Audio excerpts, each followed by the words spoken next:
Hello, my name is Shannon Tourville with John L. Scott, Salem, Oregon, and today we're going to talk about the 5 tips you need to do now if you want to buy a home this year. If you're a first-time home buyer, this is great advice for you. If you haven't bought a house in several years or it's been a long time, this is good for you too. So let's jump into it.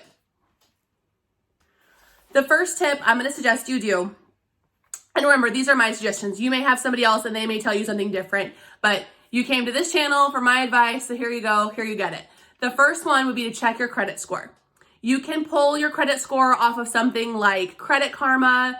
A lot of credit card companies offer a free credit score. I think my bank offers a free credit score. Just pull it, because what you're looking for, you're not necessarily gonna worry about the number right now, but you're looking for inaccuracies. You wanna go through and you wanna look, is there a medical bill that you forgot about that needs to just be paid off? Is there something on there that shouldn't be? Maybe there's credit you didn't even know that was out there that someone took out in your name. You want to check for errors before you ever start this process, because you don't want to get into the process and find out there's errors and have to go back and fix it and stop what you're doing to do it. This is not the time to stop what you're doing. Once you get the ball rolling with buying a house, you want to be able to go full charge into it. So check your score, pull up your accounts, get all of your information together so you know everything on there is accurate before you go to the next step. Step number 2, don't stress about the score. Everybody wants to have these immaculate scores, but there's things that can be done if your score is not perfect. If you have blemishes on your credit report, if you have a old vet bill didn't get paid or a credit card that went late a few times, that is okay. There is nothing wrong with that. Don't stress about the score. The scores can range, and our lenders and our mortgage banks and all these things will look at all of the various things about your life to figure out if you qualify or not. Or the other side to it is maybe you went the other path and you don't have credit, and you pulled your report and you said, Shannon, I pulled a report, but I don't have anything because I don't have credit. Freaking high five! That is exactly fine. That's perfectly good if you don't have a credit score. If you do have a credit score, you do have some borrowed money, you want that score to be anywhere 670 and 740, basically. That's considered a good score. It goes higher than that, it goes lower than that. If you say you're sitting at 652, which will probably still come up as the poor option, the poor credit.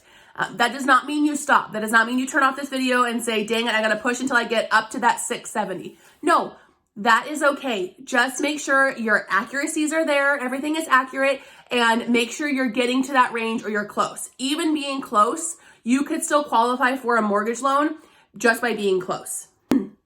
Step 3, we're gonna check our savings account. If you have no money saved in the bank, there are people that are going to tell you, mortgage lenders, bankers, real estate agents, a lot of people that will tell you, that's okay, you can qualify for XYZ loan. Could you? Yes. Is it something I'm gonna recommend to my clients? No. Having a savings account and focusing on saving money and having a goal is a habit creating process, right? And I highly encourage my clients to have habits that have savings, because what you don't want to happen, and what I've seen happen before, is somebody didn't have a savings, they got a 0 down loan, they saved up just what they needed for closing costs, and they got into a house, and a few weeks later, a car breaks down, something that isn't even covered under a home warranty, and suddenly now they can't pay the mortgage, their second month of the mortgage, because they didn't have any savings built up. So it seems like a big number. There's a lot of numbers out there, and I would be happy to run numbers with anybody that would like to call me, whether you're in the Salem area or not.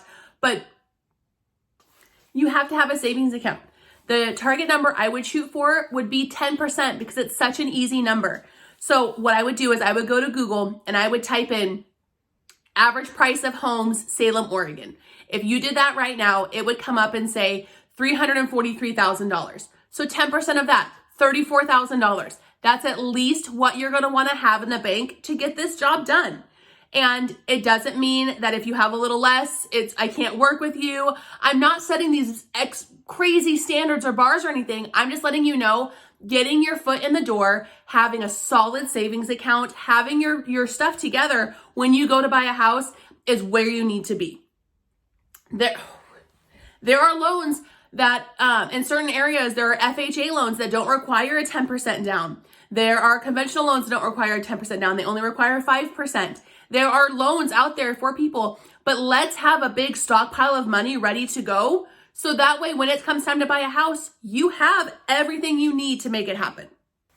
Step 4. So we have our credit score. We checked it. We're accurate. We're good to go. There's nothing wrong with our credit score, our credit report. We checked our score. We're in a good area. We have good numbers. We checked our savings account. We have money saved up. We have a chunk of money saved up for this house. What's step 4? Step 4 and step 5 are very interchangeable, so I'm going to talk about it at the same time. Step 4, you're going to get pre-approved for a loan. Step 5 is you're going to call me if you're in the Salem area, or if you're not with me, you're going to call a real estate agent. And there will be another video on how to find a good real estate agent.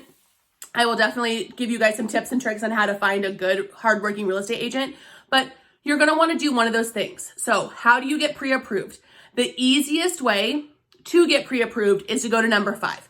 Find yourself a good real estate agent, because part of what my job is as a real estate agent is to have great relationships with mortgage brokers, mortgage lenders in the area.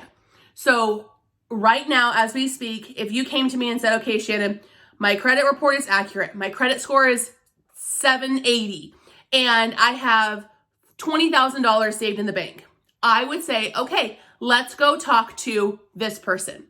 This person could be Jessica. Let's go talk to Greg. I have people in my portfolio that I know can get a loan done for various situations. So once you give me those details, I can send you on your way. You also could get pre-approved on your own. If you've seen somebody, maybe you got something in the mail, maybe your friend is a mortgage lender, or you have somebody who has a friend that's a mortgage lender. Great, go talk to them. They're gonna ask you to bring in proof of income. They're gonna ask you for your tax records. They're gonna ask you to prove all of your income. And then what they're gonna do is put that in a sheet and it'll say, boop, boop, boop, boop, boop. Based on these things, you're qualified for X amount of dollars. That X amount of dollars is what your real estate agent needs to know when it comes time to buy your house. Because if you're qualified for $350,000, I'm not going to show you a house that's $400,000. That's not fair. It doesn't make any sense. But we're also not going to waste your time going to look at it, my time going to look at it, or anybody else's time, the seller's time to leave the house to look at a house that you can't even buy. So we're going to find houses for you that you can buy, that you will qualify for.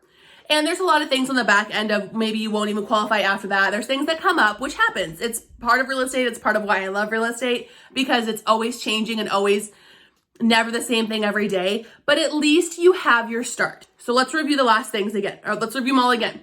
You checked your credit report. There's no errors. You're good to go. It's accurate. You checked your score. You're in a good range. You're close to a good range. You're right in that sweet spot. You checked your savings account. Your savings account is there. And then you get pre-approved. Once you get pre-approved, your ball to getting a house starts rolling down the hill. It will go faster. Some people it catches off guard. When I bought my house with my husband, it caught us off guard. We thought, let's just go see what we can get.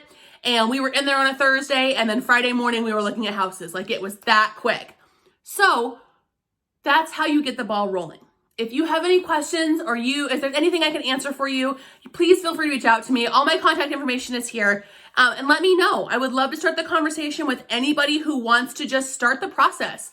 Part of what I love about this job, and I'm going to kind of take a second for me, but I love to help people. A lot of agents get into this because they want to help people. They get this business because they want to help people. I want to help you get into the home of your dreams the right way. So thank you guys for tuning in, and I'll see you